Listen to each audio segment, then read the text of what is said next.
რადიო პალიტრას ეთერში. მოგესალმებით, ეთერშია გადაცემა საქმე და მე მისი წამყვანი ემა ტუხიაშვილი. შავი ბაზარი ინტერნეტში, რა არალეგალური პროდუქცია ბრუნავს ინტერნეტ ვაჭრობის საშუალებით და არსებობს თუ არა რაიმე გზები, სწორედ აი ამ ვაჭრობის აღსაკვეთად, სწორედ ამ თემაზე მინდა ვისაუბროთ დღეს გადაცემაში. მოგეხსენებათ, რომ ბოლო პერიოდში განსაკუთრებით აქტუალურია თემა, როდესაც ინტერნეტის საშუალებით ხდება ნარკოტიკული ნივთიერებების შეთავაზება და შემდეგ მათი რეალიზება. გარდა ნარკოტიკული ნივთიერებებისა ინტერნეტში უკვე გამოჩნდა შეთავაზება იმის შესახებ, რომ შეიძინოს მომხმარებელმა ლიცენზიის გარეშე სხვადასხვა საბრძოლო იარაღი თუ სხვა საბრძოლო მასალა. კიდევ უფრო შორს წავიდნენ შავი ბაზრის მოთამაშეები და ინტერნეტის საშუალებით ყალბი დოკუმენტაციის სერვისაც თავაზობენ მომხმარებლებს. შესაბამისად გაჩნდა შეკითხვები, არსებობს თუ არა ქვეყანაში რაიმე ბერკეტი იმისათვის, რომ მსგავსი დანაშაულებრივი ქმედებების კვეთა მოხდეს. სწორედ ამ თემაზე მინდა ვისაუბროთ დღეს გადაცემაში ჩემს სტუმართან ერთად და მინდა წარმოგიდგინოთ ჩემი სტუმარი სტუდიაში უსაფრთხოების ექსპერტთა კავკასიის აკადემიის დირექტორი ლაშა პატარაია, ჩვენი გადაცემის სტუმარი 237-103-9 238-103-9 ჩვენი ტელეფონის ნომრებია, შემოგვიერთით გადაცემის მსვლელობისას, ჩვენთვის ძალიან საინტერესოა თქვენი მოსაზრებების მოსმენა ამ თემასთან დაკავშირებით. ასევე თუ გექნებათ კონკრეტული შეკითხვები ჩვენ სტუმართან, რა თქმა უნდა, ჩვენი სტუმარი უპასუხებს თქვენ შეკითხვებს. კიდევ ერთხელ გეტყვით, რომ დღევანდელი ჩვენი საუბრის თემა გახლავთ შავი ბაზარი ინტერნეტში და უსაფრთხოების ექსპერტთა კავკასიის აკადემიის დირექტორი ლაშა პატარაია, ჩვენი გადაცემის სტუმარი. ლაშა, მოგესალმებით, დიდი მადლობა, რომ ჩვენთან ერთად ხართ. მოგესალმებით, მე დარწმუნებული ვარ, რომ ჩვენი მსმენელი დიდი ინტერესით უსმენს, იმიტომ რომ ჩემსაც ძალიან საინტერესოა ამ შემთხვევაში ექსპერტისგან, ამ საქმეში ჩახედული ადამიანისგან მოვისმინო, თუ არსებობს ზოგადად აი რაიმე ბერკეტები იმისათვის, რომ აღიკვეთოს, შემცირდეს, რაიმე დაბრკოლებები შეექმნას შავი ბაზრის მოთამაშეებს. თუმცა მინდა დავიწყო ბოლო მოვლენებით. ჩვენ ვნახეთ, რომ შინაგან საქმეთა სამინისტრომ დააკავა ცოლ-ქმარი, რომლებიც ვაჭრობდნენ ინტერნეტის საშუალებით ნარკოტიკული ნივთიერებებით. ვიცით, რომ ძალიან ბევრი სატელეფონო აბონენტია, ვისაც მიუვიდა მსგავსი შეტყობინება Viber-ის საშუალებით და ძალიან მარტივად თუ ერთ ლინკზე გადასვლით არის შესაძლებელი ესა თუ ის ნარკოტიკული ნივთიერება შესაბამისი საფასურის გადახდის გარეშე მიიღო კონკრეტულ ადგილზე. თქვენ ექსპერტები რა შეფასებას აძლევთ ზოგადად აი ამ ტენდენციას, რომელიც იგივე ნარკოტიკულ ნივთიერებებთან დაკავშირებით გამოჩნდა? კეთილი, დავიწყოთ იმით, რომ მთელი მსოფლიოს მასშტაბით უკვე დიდი ხანია კრიმინალი განვითარდა და შეიძინა ტექნოლოგიური ხასიათი. ანუ ის ბენეფიტები, რაც გააჩნია თანამედროვე ინფორმაციულ ტექნოლოგიებს, ეს თანაბრად სასარგებლოა არა მხოლოდ ინდივიდებისთვის, ბიზნესებისთვის და მთავრობებისთვის, არამედ ასევე კრიმინალებისთვისაც. ისინი ამ ბენეფიტებს ხედავენ და მოკლედ ეს კრიმინალური ხასიათი უკვე დიდი ხანია ძირითად კრიმინალურ აქტივობებს მიცემული აქვს. ბოლო პერიოდში დინამიკა კრიმინალის ექსპანსიის კიბერსივრცეში გაიზარდა, გამომდინარე იქიდან, რომ კრიპტოვალუტებით ანგარიშწორების ელემენტი შევიდა. ეს ნიშნავს იმას, რომ თუ აქამდე მეტნაკლებად უფრო შესაძლებელი იყო გამოვლენა ესეთი კრიმინალური აქტივობის, მათ შორის კიბერსივრცეში, კრიპტოვალუტის ფაქტორმა ძალიან გაართულა დანაშაულის გამოძიება, იმიტომ რომ ერთ-ერთი მთავარი ინსტრუმენტი, რაც სამართალდამცავებს გააჩნიათ გამოავლინონ კრიმინალური აქტივობა, მათ შორის კიბერსივრცეში, ეს არის გაყოლა ფინანსურ წყაროებზე და ანგარიშწორების მომენტიდან, ასე ვთქვათ, ცხელკვალზე გასვლა. რასაც უკვე კრიპტოვალუტის გამოყენება შეუძლებელს ხდის. რასაკვირველია, თანაბრად ვერ ითქმის ყველა ვალუტაზე, თუმცა მათაც იციან ეს ყველაფერი და იციან მეტნაკლებად უფრო მაღალი ანონიმურობის ხარისხის ვალუტები, რომელია და სწორედ მათში ითხოვენ ანგარიშწორებასაც. თუმცა ამ კონკრეტულ შემთხვევაზე, როდესაც ვსაუბრობ, გულისხმობ ნარკოტიკულ ნივთიერების გასაღების ბრალდებით დაკავებულ ცოლ-ქმარზე, ამ შემთხვევაში სწორედ ახლა ვკითხულობდი შინაგან საქმეთა სამინისტროს განცხადება, სადაც საუბარი იყო იმაზე, რომ ფულის ბრუნვა ამ შემთხვევაში ტოტალიზატორებზე გარკვეული თანხის ჩარიცხვით ხდებოდა. ესეც ალბათ იმისათვის, რომ სამართალდამცავებისთვის ფულის მიმოქცევის გზები აებნიათ. მსმენელი ყავს ხაზზე, ვიდრე გავაგრძელებთ საუბარს ამ თემასთან დაკავშირებით. მოგესალმებით, გისმენთ პირდაპირ ეთერში ხართ. გამარჯობა. გამარჯობა. იცით რა, ანუ აქ დავაფიქსირე, ცუდი იცით რა არის ყველა ძალიან რომ ესე მარტივად ეს თორქმანი ხო არ არის ერთადერთი, ვიც ამას აკეთებდა. ამას აკეთებს ძალიან ბევრი და ეს მესიჯები მოდიოდა ერთი წლის წინათაც და შეიძლება იმის უკანაც.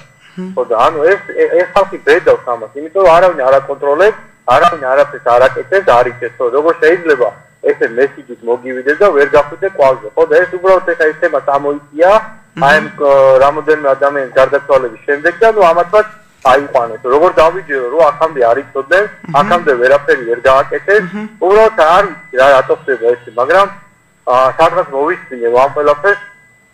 ესე რომ თქვა კრიშავს თვითონ ისე უსაფრთხო უსიშროების სამსახურები, პოლიცია, ანუ შეიძლება ეს იმართიც არის, რომ აქამდე როგორ ვერ დაიწეს, აქამდე როგორ ვერ მოხდა ამ ადამიანების გაშიფრვა. ეხლა მე რომ ვაიბერი დავაგზავნე მესიჯი რაღაცა ცოტა ისწრებელი, დარწმუნებული ვარ, რომ ეგრევე რაღაც რეაგირება მოხდება და აი ყველაფერი ეს გვაძებს და ძალიან ცუდია, რომ ესე ძალიან მარტივად შეიძლება ნარკოტიკის გაკითხვა ადამიანზე და შენ არავინ არაფერს არ მოგხსოვს და ყველა თუ ისაა რომ აი დაჭერილი ადამიანის მათ იყო შინაგან საქმეთა სამსახურის წარმომადგენელი და ნუ მე არ ვიცი ხა ეს გადაწყვეტება თუ არა ძალიან ცუდია ეს ყველაფერი. კი ბატონო, რა თქმა უნდა, თქვენს მოსაზრებას აქვს არსებობის უფლება და ჩვენ ექსპერტის განმარტებას მოვისმენთ იმასთან დაკავშირებით თუ რატომ არ ხდებოდა აქამდე რეაგირება, ან გვაქვს თუ არა შესაძლებლობები, როგორც ტექნიკური, ისე ადამიანური რესურსის თვალსაზრისით, რომ მოვახდინოთ ყველა მსგავს ფაქტზე რეაგირება. ცოტა მოგვიანებით კიდევ ერთი მსმენელი გოლოდება ხაზზე, მოგესალმებით, გისმენთ პირდაპირ ეთერში ხართ.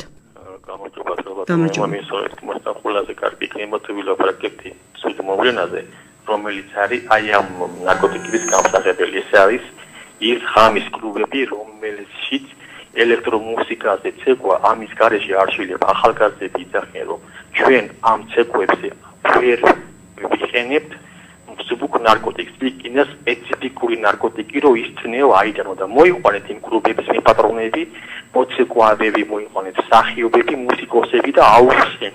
თუ რა დამნაშავეა თვითონ კლუბის პატრონიც, რომელიც მე არ ვიცი, მაგრამ შენ თავი შემოდის იმ ნარკოტიკით, რომ იმ მუსიკას 3-4 საათი გაუძლოს, შენც უკვე მონაწილე ხარ იმ სიკვდილში. კარგი, გასაგებია, ძალიან დიდი მადლობა. კიდევ ერთხელ მინდა შეგახსენოთ დღევანდელი ჩვენი გადაცემის თემა, ჩვენ ვსაუბრობთ ინტერნეტში არსებულ შავ არალეგალურ ბაზარზე და ჩვენი გადაცემის სტუმარი გახლავთ უსაფრთხოების ექსპერტი კავკასიის აკადემიის დირექტორი ლაშა პატარაია 227-103-9 228-103-9 ნარკოტიკული ნივთიერება, იარაღი, ყოველგვარი ნებართვის და ლიცენზიის გარეშე და ყალბი დოკუმენტაცია ეს ის ძირითადი პროდუქტებია, რომელსაც ინტერნეტით შავი ბაზარი გვთავაზობს, არსებობს თუ არა შესაბამისი ტექნოლოგიები საქართველოში, ამ შემთხვევაში ჩვენი ქვეყანა გვაინტერესებს იმისათვის, რომ აღიკვეთოს მსგავსი არალეგალური პროდუქციის ბრუნვა. სწორედ ამ თემაზე ვსაუბრობთ ჩვენ სტუმართან ერთად, ასე რომ შემოგვიერთით გადაცემის მსვლელობისას.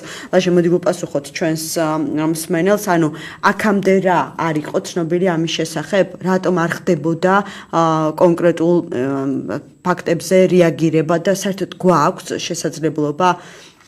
კარგით, პირველ ზარს რაც შეეხება გამომდინარე დანაშაულის სპეციფიკიდან ერთი რამ არის ცხადი. დანაშაული გამომდინარე ტექნოლოგიური ხასიათიდან უფრო ჭკვიანი გახდა, ვიდრე ისინი, ვინც მეორე მხარეს ვართ, მათ შორის სამხედრო უწყებები, მათ შორის უსაფრთხოებაზე მომუშავე ნებისმიერი პროფესიონალი და რიგ შემთხვევაში რამდენიმე ნაბიჯი წინ არიან ხოლმე. ტრენდი იმისა, რომ ესეთი შეთავაზებები კეთდებოდა, ეს გამოიკვეთა 2 წლის წინაც, ცოტა უფრო ადრეც.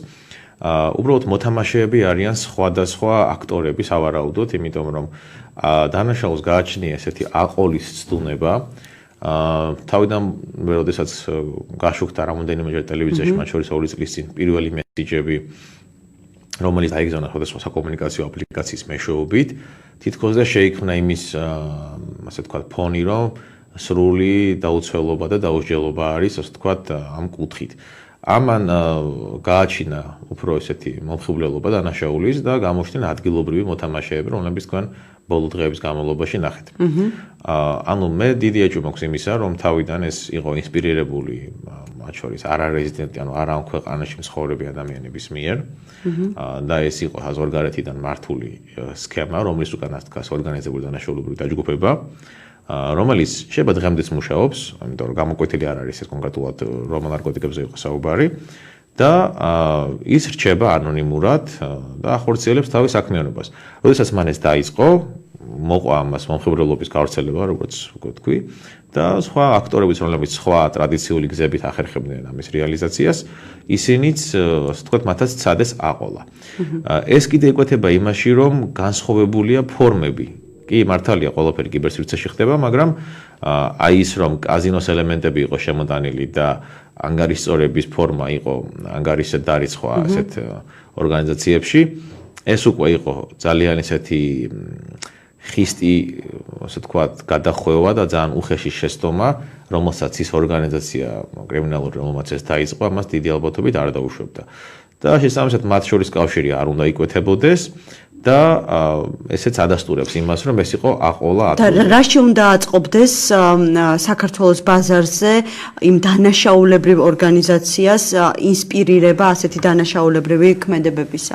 ნუ ძალიან თეორიებში თუ წავალთ, ბევრი მიზეზი შეიძლება ვიპოვოთ კლასიკური უსაფრთხოების გადმოსახედიდან. ეს შეიძლება იყოს სუფთა ტრადიციული კრიმინალური ორგანიზაციის გაფართოება, მისი აქტივობების მათ შორის კონკრეტულ რეგიონის, ასე ვთქვათ, ლოკაციებზე გვაქვს. მეორე ეს შეიძლება იყოს მათ შორის უცხო ქვეყნის სპეცსამსახურების მხრიდან ინსპირირება, იმიტომ რომ დაზორვისა და კონტრდაზორვის საქმიანობაში ეს არის ძალიან ჩვეულებრივი ფორმა, ამას ქვია დანაშაულის ექსპორტი, რომელიც მიზანმიმართულია იმისთვის, რომ მოხდეს გადატვირთვა სამართალდამცავი სამსახურების, რომ მიულად გაზრდნენ რადარების ქვეშ სხვა აქტორები და ასევე დააზიანოს სოციალური თუ ეკონომიკური თუ კრიმინალური ფონი ამ თუ ქვეყანაში. ანუ ეს, რასაც ჩვენ საუბრობთ, შეიძლება მაყურებლისთვის და მსმენელისთვის ცოტა ისეთი უცხო და თეორიული იყოს, მაგრამ ის, ვინც ამ სფეროში მუშაობს, ეს არის ABC, როგორც იტყვიან, იმიტომ რომ ტრადიციული ფორმა არის კრიმინალის ექსპორტი, ისევე როგორც კორუფციის ექსპორტი და ამის უკან როგორც ისე განახმო უცხო ქვეყნის სამსახურები პირდაპირ ან ირიბად. თუმცა სამწუხარო რეალობა, ბევრი რამ შესაძლებელია ჩემთვისაც ძალიან რთულად აღსაქმელი იყოს, მაგრამ გვაქვს სამწუხარო რეალობა, როდესაც არ ვიცით რა ნივთიერებით საქართველოში ახალგაზრდების გარდაცვალების არაერთი ფაქტი გვაქვს. დადასტურებული 5, თუმცა დაუდასტურებელი გაცილებით მეტი და მხოლოდ ჩვენს ახლობლებთან კომუნიკაციითაც კი შეგვიძლია ვივარაუდოთ, რომ გარდაცვლილთა რაოდენობა გაცილებით მეტია. ანუ მეორეს მხრივ გვაქვს ასეთი რეალობა, როდესაც თქვენ თავადაც ამბობთ, რომ ჯერ კიდევ 2 წლის წინ გამოჩნდა სხვადასხვა საკომუნიკაციო აპლიკაციებით შეთავაზებები სხვადასხვა ნარკოტიკული ნივთიერებების შეძენის შესახებ. თუმცა აქტიური რეაგირება, საუბარი ამ პრობლემაზე მხოლოდ ახლა დაიწყო. თქვენ თუ შეგიძლიათ გითხრათ, ანუ ამაზე მიდიოდა მუშაობა შესაბამისი სამართალდამცავი უწყებების მხრიდან, უბრალოდ ჩვენთვის გახდა ახლა ცნობილი, თუ ეს პროცესი, არ ვიცი, ესე მინავლებული იყო. იქიდან გამომდინარე, რომ კანონში თავად არის განსაზღვრული, რომ თუ ასეთი რაიმე გაჟღერდა მათ შორის მასმედიის საშუალებით, თავისთავად იწყება მოკვლევა, შესაბამისად უნდა ვივარაუდოთ, რომ თავიდანვე დაიწყო მოკვლევა. გამომდინარე დანაშაულის სპეციფიკიდან, საკმაოდ ისეთი კონკრეტული კვალიფიკაციის ხალხი არის საჭირო და ამ მხრივ ძალიან დიდი დეფიციტი არის ყველა არა მარტო სახელმწიფო უწყებებში, არამედ კერძო ორგანიზაციებშიც, იმიტომ რომ კიბერუსაფრთხოების სპეციალისტები ძალიან, ასე ვთქვათ, დეფიციტში ყოფი რესურსია. იმიტომ პრობლემას რაც შეეხება, ამ პრობლემის გადაჭრის რეცეპტი ვერ იქნება მხოლოდ მაგალითად კრიმინალური პოლიციის აქტიური მუშაობა. იმიტომ რომ სამართალდამცავი სამსახურის ოპერატიული, ასე ვთქვათ, მუშაობა ეს არის იმ მომენტში მყისიერი რეაგირება, ანუ უკვე რეაქციული რეჟიმი არის. ანუ დანაშაულთან მიმართებაში არის 2 მიდგომა, ერთი ეს არის პრევენცია, ხოლო მეორე არის რეაგირება. მეტწილად ჩვენი ინფორმაციები დღეს არსებული სამართალდამცავი სამსახურების უწევთ მათ იმოქმედონ რეაქციულ რეჟიმში. თუმცა ეხლა მიდის საუბარი იმაზე, რომ მოხდეს, ასე ვთქვათ, ანალიზზე დაყრდნობილი პოლიციური საქმიანობის შემუშავება, მიდის რეფორმა მოიხსენებათ და გარკვეული მიდგომები ალბათ შეიცვლება და დაიხვეწება. თუმცა დღეს მდგომარეობით ეს ხდება რეაქციულ რეჟიმში. მოხდა დანაშაული, შემოვიდა ინფორმაცია და მოხდა რეაგირება. პრობლემა მისი მასშტაბიდან გამომდინარე ვერ მოგვარდება რაღაც ესეთი ხისტი ოპერატიული რეაქცია. და არც ლოკალურად ალბათ. ჩვენ ამ ეტაპზე ალბათ ამას რო გავყვეთ რეცეპტს ამ პრობლემის მოგვარების, ეს არ არის მხოლოდ პოლიციური საქმიანობა.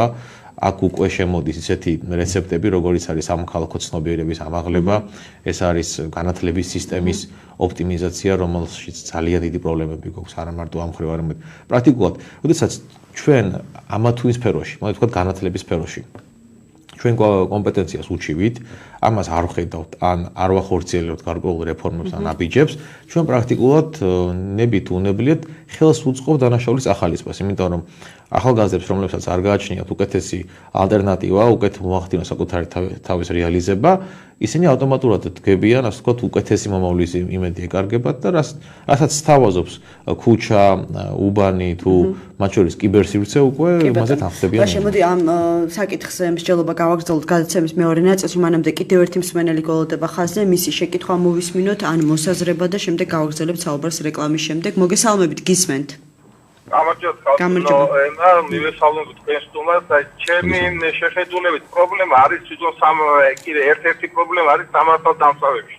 იმიტომ რომ სამართალდამცავმა როგორც აღმოჩნდა, სანამ არ გარდაიცვალა ეს ორი ადამიანი, მეორე დღესვე დაიჭირეს. ანუ ეს ინფორმაცია იცოდნენ, ანუ ესეთი რჩება, რომ ანუ შეეძლოთ რეაგირება ადრეც, მაგრამ აი სიკვდილის შემდეგ უფრო მასშტაბურად რეაგირება მოხდეს და მე ჩემი ინფორმაციით სამართალდამცავებში თვითონ აი რაღაც ესეთი ინფორმაცია მაქვს, რომ აი არ არის ისა რა ქვია მუშაობის ის არ აქვს აი შინი რომ ვიღაც დაიჭირონ, ჩვეულებრივ მოჭრილ ხელფასზე არიან, რომ დაიჭერენ არც პრემიები, არაფერი არ აგვაქვსო და არავინ არ არის აი როგორ ვთქვა მოტივირებული. მოტივირებული არ არიან, რომ რაღაც აი გამოავლინონ ვინმე დანაშაული და იმის მერე ვიღაცა მუშაობს კარგად და სხვას დააწინაურებენ. აი ესეთი რაღაცები ხდება და ამიტომ არავინ ყველა ჩუმად არის, ყველა გაჩერებულია და თუ რამე მოხდება, მერე ყველა ამოიღებს ხმას, რომ აი ჩვენ მერე რეაგირება მოვახდინეთ. კი ბატონო, ძალიან დიდი მადლობა. დიახ. კარგი. მადლობა მოსაზრებისთვის. ჩვენ აუცილებლად გავაგრძელებთ საუბარს თქვენი მოსაზრებით. გადაცემის მეორე ნაწილში რეკლამა, ხანმოკლე რეკლამის შემდეგ გიბრუნდებით. გრძელი